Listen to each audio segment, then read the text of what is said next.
దేవుణ్ణి ఆరాధించడానికి మనం ఇక్కడికి వచ్చాం. దేనికి వచ్చారండి? దేవుని రాజ్యములో చేరడానికి. దేవుని రాజ్యములో కూడా జరిగేది ఇదే. ఆరాధనలో గొప్ప ఆరాధన ఏమిటి? ఆరాధనలో గొప్ప ఆరాధన ఏమిటి బిడ్డలారా చెప్పండి. ఏమిటి? నీకు విశ్వాసంగా నువ్వు నోరు తెరిచి చెప్పు, లేకపోతే నోరు మూసుకొని అక్కడ ఉండు, అపవాదికి దండం పెట్టు. ఆరాధనలో గొప్ప ఆరాధన ఏమిటి? దివ్య సప్రసాద బలి పూజ. అర్థమైందా? యుగాంతం వరకు నేను నీతో ఉంటాను. ఎలా ఉంటాడు? ఈ యొక్క దివ్య సప్రసాదములోనే, ఈ యొక్క దివ్య సప్రసాద బలి పూజలోనే పరలోకము ఈ భూమికి దిగి వచ్చేది. అవునా కదా? అవునా కదా? నా శరీరము భుజించి నా రక్తము పానము చేయువాడు మరణించినా నువ్వు శరీరము భుజించాలి, రక్తాన్ని నువ్వు త్రాగాలి, త్రాగితే నీలో జీవము ఉంటుందని దేవుడే అంటూ ఉన్నారు. కాబట్టి బిడ్డలారా, యోహాను సువార్త 10వ అధ్యాయము 10వ వచనము, దొంగ దొంగ దొంగ అంటే ఎవడు? అపవాది. దొంగ దొంగలించుటకు, హత్య చేయుటకు, నాశనము చేయుటకు మాత్రమే వస్తాడు, కానీ జీవమిచ్చుటకు, సమృద్ధిగా ఇచ్చుటకు వచ్చి ఉన్నాను. హల్లెలూయా. బిడ్డలారా, అపవాది నీకు అన్ని ఇచ్చేటట్టు చేస్తాడు, కానీ చివరికి నీ ఆత్మ కోల్పోయిందని వాడు నిరూపిస్తాడు. అర్థమైందా? అన్ని ఇచ్చేటట్టు చేస్తాడు, కానీ చివరికి నీ ఆత్మ నాశనమయ్యేటట్టు నాశనమయ్యిందని వాడు నిరూపిస్తాడు. ఇది అపవాది యొక్క క్రియ. ఇది మనం నేర్చుకోవాలి. ఈ యొక్క కార్యం మనం నేర్చుకోవాలి. రేపటి రోజు అనేది నీకు లేదు. వాడు కూడా అంటాడు, పర్వాలేదులే, ఈ రోజు ఇలా ఉంటూ సప్రసాదం స్వీకరించొద్దు, ప్రార్థనకి వెళ్ళొద్దు, పాప సంకీర్తన చేయొద్దు, వచ్చే సంవత్సరం చేద్దాం, వచ్చే సంవత్సరం చేద్దాం. ఈ రోజు 3, 4, 5, 6, 19 సంవత్సరాలు, 20 సంవత్సరాల వరకు నువ్వు చనిపోకుండా నువ్వు ఈ రోజు బ్రతికి ఉండి పాప సంకీర్తనం చేసిన వాళ్ళైతే అది దేవుని కృప. బిడ్డలారా, నువ్వు పదే పదే ఆ పాపములోనే మునిగి మునిగి మునిగి మునిగి చివరికి నువ్వు పాప సంకీర్తన చేయకుండా పాపములోనే బిడ్డ నువ్వు చనిపోతే చివరికి నీ ఆత్మ నాశనం అవుతుందని ఎవరికి తెలుసు? నీకు తెలియదు, కానీ వాడికి తెలుసు. కాబట్టి నువ్వు రేపు చేయి, రేపు చేయి, రేపు చేయి. రేపు అనేది నీ జీవితంలో లేదు. మారాలనుకుంటే ఈ రోజు మారు. మారాలనుకుంటే బిడ్డ ఈ రోజు మారు. దేవుడిచ్చేది ఈ రోజు. రేపటి రోజు అనేది మనకు లేదు. ఎందుకంటే దేవుడే మనకు నేర్పించారు, అనుదిన ఆహారము కొరకు నువ్వు ఏం చేయాలి? రేపటి రోజు నీకు బువ్వు ఉంటుందో లేదో తెలియదు.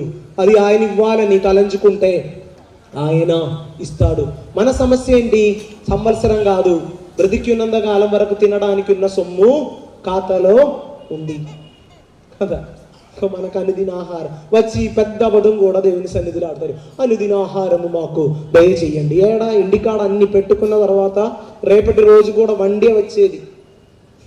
తర్వాత అనుదిన ఆహారం పరలోక మందున్న మా తండ్రి.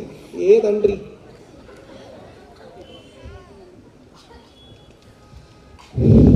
కాబట్టి బిడ్డలారా, ఆరాధనలో గొప్ప ఆరాధన దివ్య సప్రసాద బలి పూజ. పరలోక రాజ్యము ఈ భూమికి దిగి వచ్చే సమయము దివ్య సప్రసాద. కాబట్టి బిడ్డలారా, ఆరాధనలో గొప్ప ఆరాధన. దేవుడు ఈరోజు మనం చదివినటువంటి సువార్త భాగం, యేసు ప్రభువు మరణించే ముందు తన శిష్యులందరినీ ఒక టేబుల్ దగ్గర కూర్చోబెట్టి ఆయన అన్నారు, ఇది నా శరీరము. ఇది నువ్వు. లూకా సువార్త 22వ అధ్యాయము 19వ వచనము. అప్పుడు యేసు రొట్టెను అందుకొని కృతజ్ఞత స్తోత్రములు చెప్పి దానిని త్రుంచి వారికి ఒసగుచు, ఇది మీ కొరకు అప్పగింపబడునున్న నా శరీరము, దీనిని నా జ్ఞాపకార్థము చేయండి. దీనిని నా జ్ఞాపకార్థము చేయండి. ఇది నా శరీరం అని చెప్పి దీనిని నా జ్ఞాపకార్థము చేయమని ఆయన మరణించే ముందు నన్ను నీకు గుర్తికి రావాలంటే నువ్వు ఈ యొక్క కార్యం చేయాలి. నీతో ఉండడానికి నేను నీకు ఇచ్చినటువంటి గొప్ప అవకాశమే దివ్య సప్రసాదం. కాబట్టి బిడ్డలారా, ఇది నా జ్ఞాపకార్థము చేయమని దేవుడు చెప్పినటువంటి ఒకే ఒక కార్యం దివ్య సప్రసాద బలి పూజ. దీనికి తగినటువంటి గౌరవం మనం ఇస్తూ ఉన్నామా లేమా? నీ తండ్రి, నేను ఎవరిది చెయ్యి చూపి కాదు, నీ తండ్రి కానీ తల్లి కానీ రేపు చనిపోతే బయట కూర్చుంటారా? గుడి బయట కూర్చుంటారా?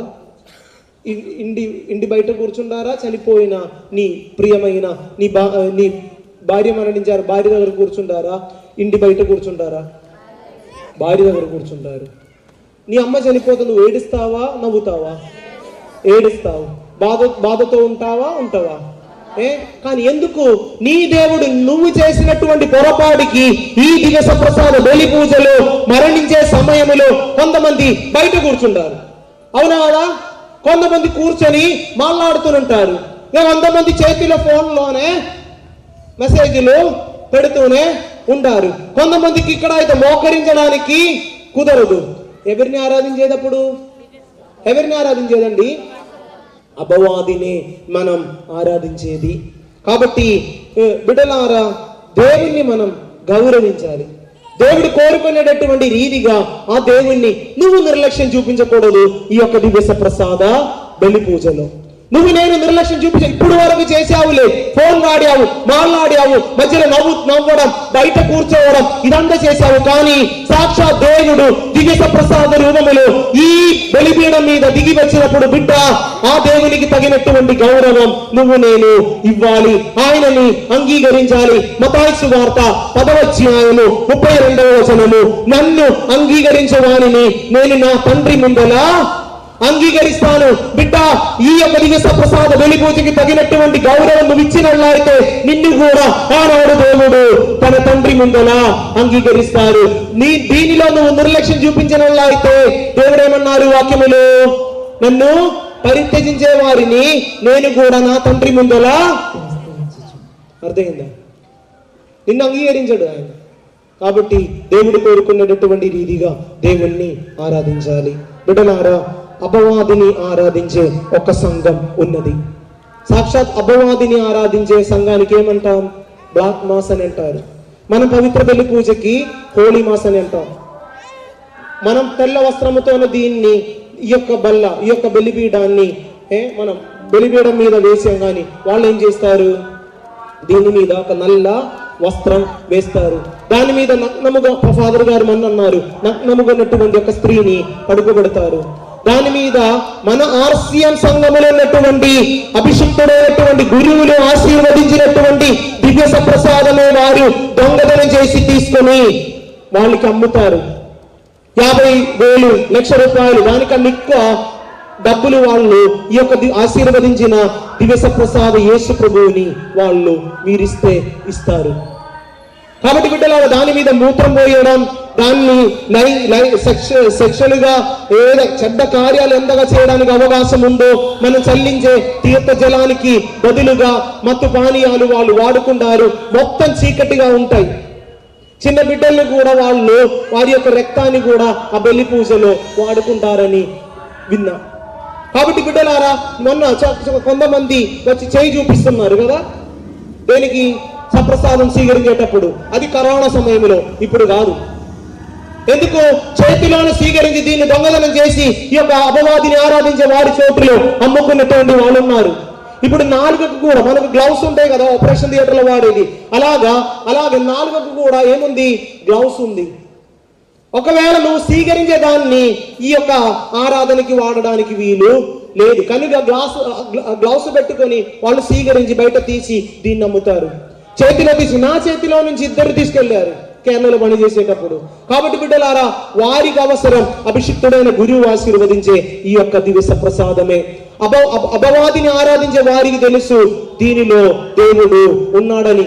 ఏ సంఘం, మిగతా సంఘములో ఉన్నటువంటి రొట్టెలు కానీ, ఏ ద్రాక్షారసం కానీ ఎక్కడ కూడా వాళ్ళు తీసుకువెళ్లే సంఘటన మీరు వినరు. మన కత్తోలికా సంఘములో మన దివ్య ప్రసాద బలి పూజలో అర్పిస్తున్నటువంటి ఈ యొక్క దివ్య ప్రసాదమే వారికి కావాలి. దీనికి అర్థం ఏమిటి?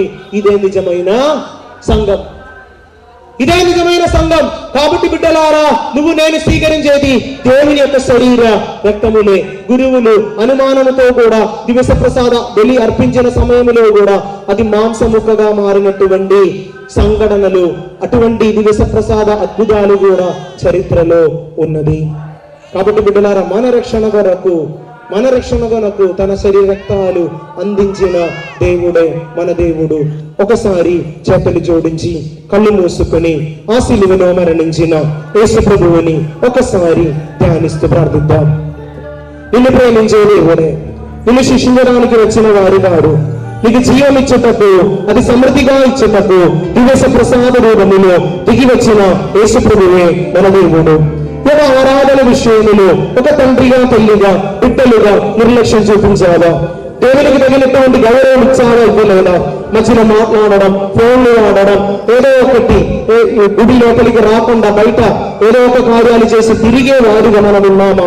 బిడ్డలారా, అపవాదిని ఆరాధించే వారికి కూడా తెలుసు ఈ యొక్క దివస ప్రసాదములో దేవుడు ఉన్నాడని. కానీ విశ్వాసమైనటువంటి నాకు నీకు తెలియదు ఈ యొక్క దివస ప్రసాదములో దేవుడు సజీవుడుగా ఉన్నాడని. ఇది ఆరాధనలో గొప్ప ఆరాధన బిడ్డ. కాబట్టి నిన్నింతగా ప్రేమిస్తూ ఉన్నటువంటి ఆ దేవాది దేవుని, ఆ శిలువలో నీ కోసం మరణించిన దేవుణ్ణి కళ్ళు మూసుకుని ఆ దేవాది దేవుని దర్శిస్తూ విశ్వాసంతో పాడి ప్రార్థిద్దాం. ఆరాధన ఆరాధన ఆరాధన ఆరాధన ఆరాధన ఆరాధన ఆరాధన ఆరాధన నీకు సమము ఎవరు లేరు వివరిందా యేసుదేవా, నీకు సమము ఎవరు లేరు వివరిందా యేసుదేవా.